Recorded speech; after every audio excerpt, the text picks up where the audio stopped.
এটা আপনি আমাকে কোশ্চেন না করে নিজে স্টেটমেন্টটা দিতে পারছেন, বাট এটা মানে আমাকে আমি বলবো হচ্ছে যেটা মধ্যে কন্ট্রোভার্সি আছে, এটাতে কোনো কন্ট্রোভার্সি নাই যে ভারত সরকার তাদের গোয়েন্দা সংস্থা শেখ হাসিনাকে পুরোপুরি কন্ট্রোল করতেছে এবং কোথায় কি বিবৃতি দিবে না দিবে এটা হচ্ছে মানে এটা পপুলার এজাম্পশন, এটাতে মানে ভুল হওয়ার কোনো সম্ভাবনা নাই।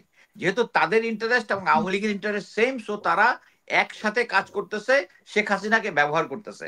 এবং কিছুদিন আগে যে বাংলাদেশের পররাষ্ট্র মন্ত্রণালয় যে কমপ্লেনটা করেছে তাদের একে ডেকে, এবং এইটারই একটা ব্যাকলিশ হিসাবে ধরতে পারেন যে খলিলুর রহমান কে ইনভাইট করছে এই ব্যাপারটা বোঝানোর জন্য আর কি, বা তাদের ইন্টারেস্ট নিয়ে কথার জন্য। বাট আমি কনফিডেন্ট যে ডক্টর খলিলুর রহমান বাংলাদেশ ইন্টারেস্টের বাইরে কোনো কিছু করবে না।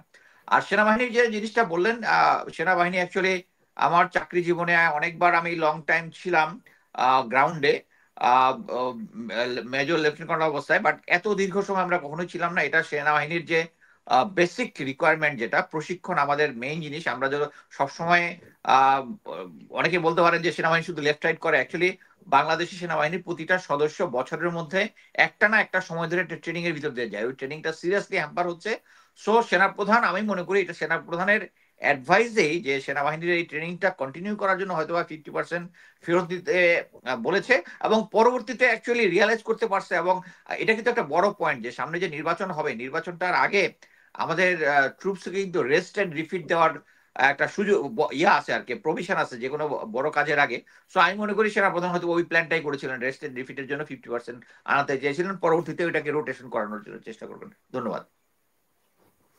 আর একটা বিষয় যে যে সীমান্তে ভারতের সেনারা আমরা শুনছি যে কয়েকটি জায়গায় তাদের ঘাঁটি দেখা গিয়েছে, তো এগুলোর কোনো কিছু আপনার জানা আছে কিনা, এগুলোর আসলে উদ্দেশ্য কি এমনিতেই নাকি?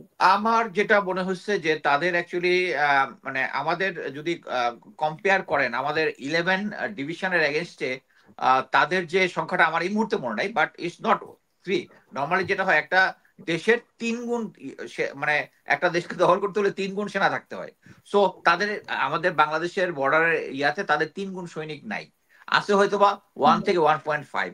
তাদের চায়না বর্ডার আছে, পাকিস্তান বর্ডার আছে। সো তারা ইচ্ছা করলেই একটা দেশের এগেনস্টে কোনো যুদ্ধ ঘোষণা করতে পারবে না, এবং এটা আমাদের ওয়েস্টের ইয়ে আছে, অনেক সাপোর্ট আছে। তারা ইচ্ছা করলেই এখন আমেরিকা কানাডা সহ ইম্পর্টেন্ট যে ওয়েস্টের দলগুলা দেশগুলা অলরেডি ভারতের প্রতি নাখোশ, এবং এটা মনে মনে নাখোশ না, ওভারটলি নাখোশ। প্রেসিডেন্ট ট্রাম্প থেকে শুরু করে কানাডার প্রেসিডেন্ট, ইউকে, ইউ, তারা সরাসরি স্টেটমেন্ট ইন্ডিয়ার এগেনস্টে দিচ্ছে। সো এই মুহূর্তে ভারত যদি ওই যে যে জিনিসটা করতেছে চিকেন এগেনস্টে, এটা একটা প্রোপাগান্ডা ক্যাম্পেইন, হয়তোবা একটা মিনিমাম ট্রুপস ওখানে দিয়ে এটাকে বড় একটা প্রোপাগান্ডা করার চেষ্টা করতেছে। আমার মনে হয় এটা নিয়ে আমাদের এত এখনই উদ্বিগ্ন হওয়ার কিছু নাই, ওয়ারিড কিন্তু হওয়ার এট দ্য সেম টাইম উদ্বিগ্ন হওয়ার কিছু নাই, কিন্তু আমাদের এটা নজরদারির মধ্যে রাখতে হবে। ধন্যবাদ। অসংখ্য ধন্যবাদ। আমি